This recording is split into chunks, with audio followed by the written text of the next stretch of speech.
All right, so you were going to upgrade your RAM this year. Maybe you've been planning a new build for months. Maybe your DDR5 kit was sitting in a cart waiting patiently for payday, and maybe you just wanted to get ahead of prices before things got weird.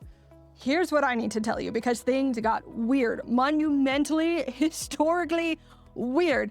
And the reason they got weird is one of the most absurd stories I think I've covered on this channel so far, because it turns the global RAM crisis that has been quietly destroying your upgrade plans, the one that sent prices over 150% in just a matter of weeks, the one that has laptop makers shipping machines with specs from 2012, and the one analysts say it won't resolve until 2030 was triggered by a stupid piece of paper. Not a purchase, not a binding contract, a letter of intent. A letter of intent that, surprise, surprise, Sam Altman is now reportedly walking away from. Let's get into it, guys.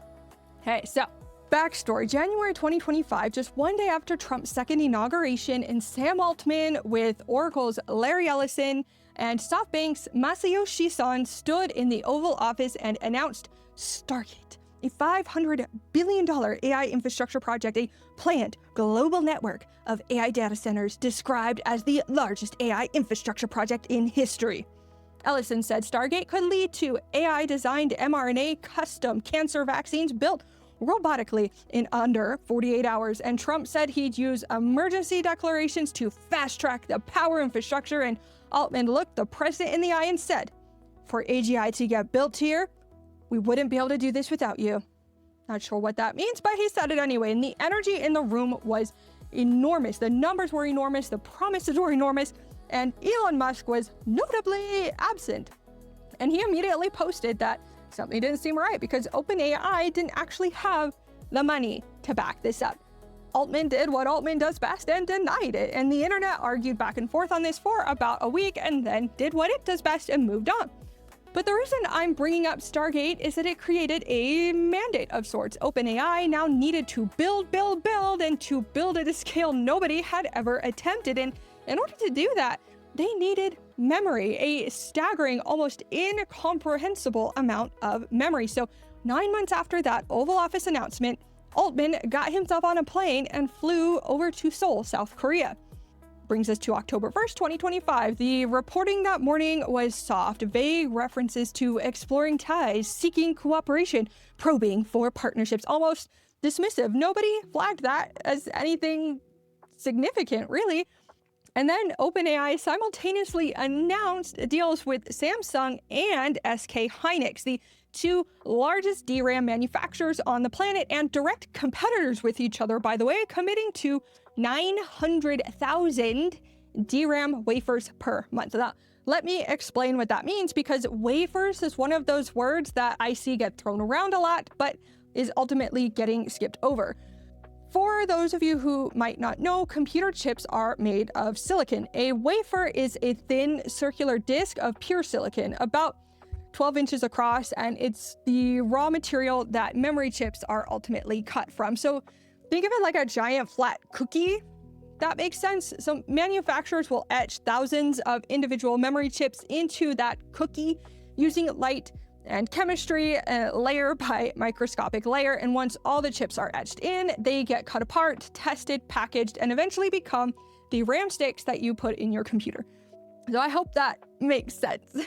Anyway, OpenAI didn't buy the RAM sticks, and they didn't buy the finished chips. They went straight to the cookie sheet before any of it had been cut, packaged, or even figured out who was going to be doing the processing or the cutting. Now for the scale, total global DRAM wafer capability in 2025 was projected at around 2.25 million wafer starts per month.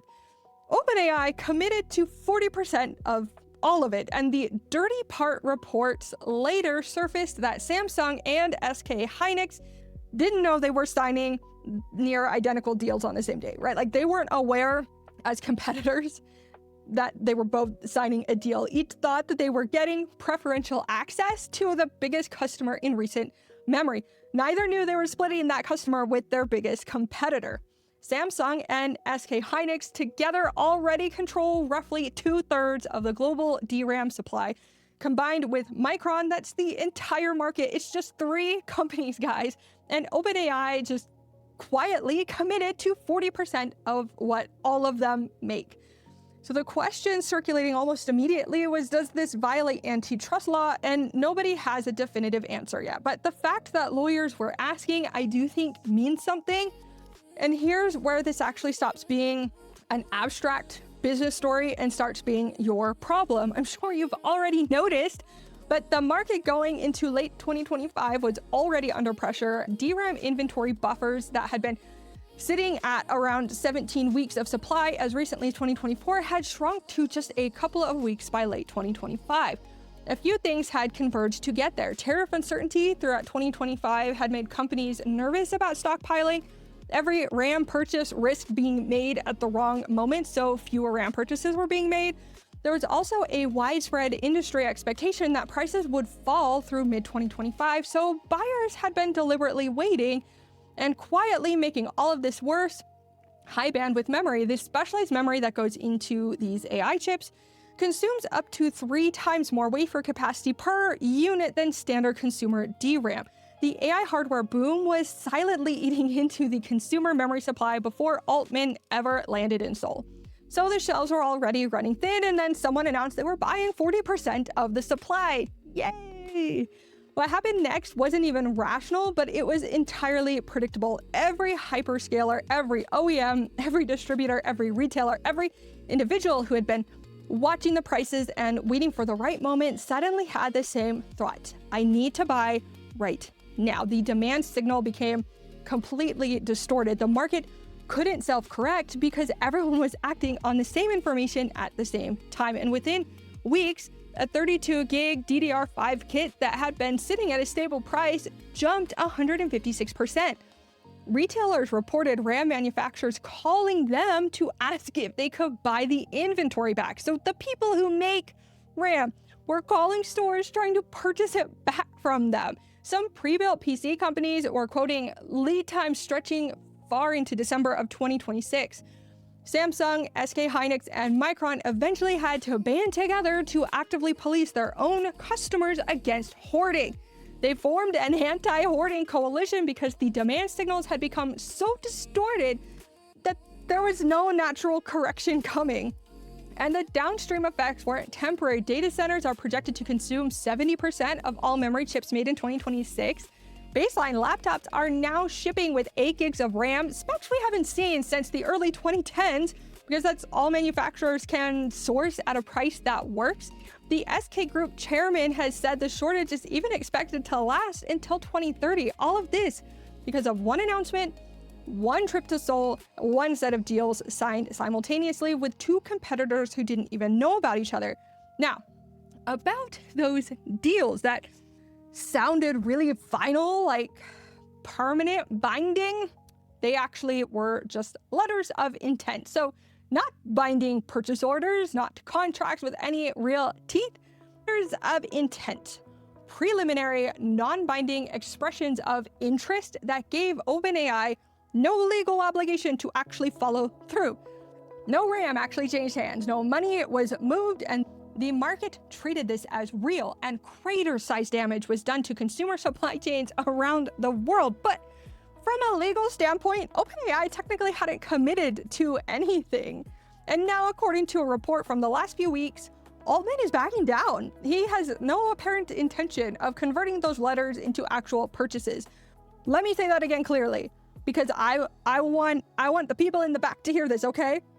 The global RAM crisis that you're living through right now, the 156% price spike, the laptops with 8 gigs of RAM, the whole thing not expected to resolve until 2030 was triggered by a signature on a non-binding document that the person who signed it is now walking away from. This is not a small thing. This is potentially the worst consumer hardware crisis in a decade, caused by purchase orders that were never real. And it fits a pattern because while all of this is happening, the RAM market, the project those letters were written for, are also all quietly falling apart. The friction inside the Stargate joint venture surfaced almost immediately after the White House announcement. OpenAI, Oracle, and SoftBank couldn't agree on who actually would control the facilities. OpenAI wanted design control, SoftBank wanted ownership, Oracle was just stuck somewhere in the middle as some type of planned operator. The whole thing got stuck in the planning phase, recruitment stalled, core data center development failed to materialize on schedule, and one of the even major Texas facilities that was only settled after a marathon of negotiating sessions at SoftBank headquarters in Tokyo had a compromise that SoftBank owned it and would develop the site while OpenAI would control the design and hold the long-term lease. Meanwhile, SoftBank had separately been forced to pause a $50 billion acquisition of data center operator Switch due to regulatory hurdles, meaning the partner who was supposed to have the financial responsibility had to have all of the money part of it, it was simultaneously dealing with their own stalled acquisition. All right, so 6 days ago, Google Research actually put something called TurboQuant. TurboQuant is a compression algorithm that targets one of the biggest memory bottlenecks in AI systems, so you might not even need this amount of RAM in order to run these huge LLMs anymore. Video coming on that soon, but not the point of this one. So here's the full picture. Sam Altman flew to Seoul, signed simultaneous non-binding letters of intent with 2 competing chip manufacturers, neither of whom knew about these deals. This triggered some large global memory market panic. Prices exploded, consumer supply chains buckled, laptop specs went back by decades, and the shortage was projected to last until 2030. And now he's walking away from the letters. So the Stargate project those letters were written for is stalling, restructuring, and deprioritizing the very thing that justified the purchase. And the budget has been cut by more than half. OpenAI still doesn't own a single data center. And last week, Google published a compression algorithm that compresses AI memory requirements by 6x with 0 accuracy loss. That's pretty serious. And that raises a question about whether the demand picture that made any of this seem necessary was ever as certain as it was presented. Again, video on TurboQuant coming soon. Now, I am not here to tell you AI is inherently bad. I do use AI. I do think it's a very powerful tool. I don't think the technology itself is the problem. The problem is that an enormous amount of damage, real lasting damage to real people's wallets and real supply chains was done by a non-binding signature on a piece of paper, and the people absorbing that damage are not the people who signed it. I don't like Sam Altman. I don't trust him. I think he is full of shit, a little bit of a liar. And that's something that we'll also be unpacking here shortly. But as for now, it looks like we actually might be coming out of this memory shortage a little bit sooner than we thought. But what do you guys think? Do you think that we'll be able to see prices normalize soon? Do you also think Sam Altman is a lying piece of shit? Do you think that this was all overblown? Or do you think nothing is going to change about this? Nothing is going to change as far as the market, and that everything is still going to crap?